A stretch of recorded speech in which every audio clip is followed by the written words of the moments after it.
बिहार भारत का एक ऐसा प्रदेश है जिसकी धरती ने न केवल राजनीतिक सत्ता के गौरवशाली युग को देखा है, बल्कि ज्ञान, धर्म, संस्कृति और सभ्यता की अनेक मिसालें भी दुनिया के सामने पेश की हैं।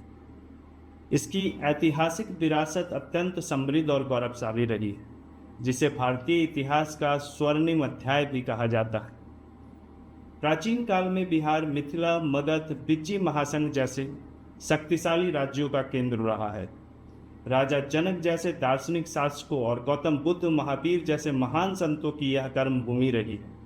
यह वही भूमि है जहां बुद्ध को बोध गया में ज्ञान की प्राप्ति हुई और जैन धर्म के 24वें तीर्थंकर महावीर का जन्म हुआ। यह वही भूमि है जिसने देश और दुनिया को एक पहला गणतांत्रिक गणराज्य दिया।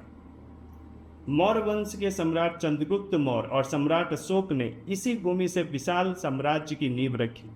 अशोक की काल में भारत ने शांति, धर्म और सहिष्णुता का संदेश पूरी दुनिया को दिया।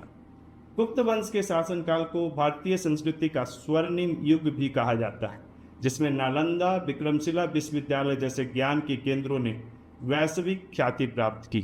बिहार केवल प्राचीन इतिहास में ही नहीं, बल्कि भारत के स्वतंत्रता संग्राम में भी अग्रणी भूमिका निभाया है। महात्मा गांधी का पहला सत्याग्रह आंदोलन यहीं चंपारण से शुरू हुआ और डॉक्टर राजेंद्र प्रसाद जैसे महान नेता बिहार से ही थे। संक्षेप में कहें तो बिहार का इतिहास केवल ईंट और पत्थरों का इतिहास नहीं, बल्कि यह विचारों, दर्शन, क्रांति और संस्कृति की अमूल्य विरासत है, जिस पे हम लोगों को गर्व है। पर आज इतिहास पे नहीं, वर्तमान पे चर्चा करने का समय है। इतिहास की उपलब्धियों को पीछे छोड़ते हुए आज का बिहार, 21वीं सदी का बिहार एक ऐसा प्रदेश के तौर पे जाना जाता है जो देश में सबसे पिछड़ा, सबसे गरीब, शिक्षा में सबसे पीछे और मजदूर का सप्लायर। क्या यही एक सच्चाई है? क्या बिहार को किस्मत और नियति के भरोसे छोड़ दिया गया है?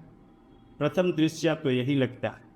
और जिन लोगों ने बिहार को करीब से नहीं देखा और जाना है, वो लोग तो इसी को सच भी मानते। जैसा कि कहा जाता है, सच कभी भी ब्लैक एंड वाइट नहीं होता।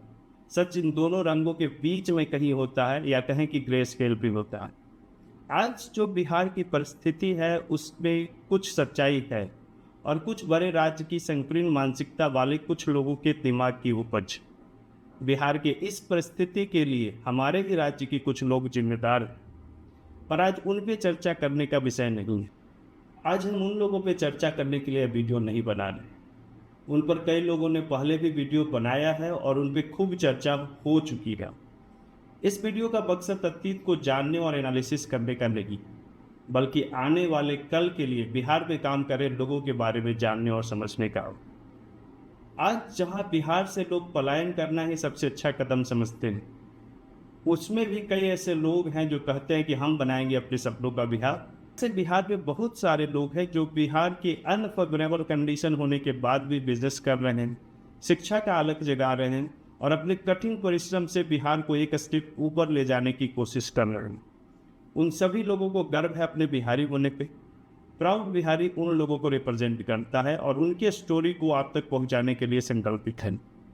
अभी तक अगर आप हमारे साथ बने हुए हैं तो हमारे इस अभियान में सहयोग करें, और अगर कोई ऐसे उद्यमी और एक्स्ट्राऑर्डिनरी पर्सनालिटी जिन्हें आप जानते हैं तो आप हमसे उनका परिचय करें। आप मेरा कॉन्टैक्ट डिटेल्स डिस्क्रिप्शन से प्राप्त कर सकते हैं। मेरा नाम है आलोक और आप देख रहे हैं अपने बिहार का चैनल प्राउड बिहारी। धन्यवाद आपका।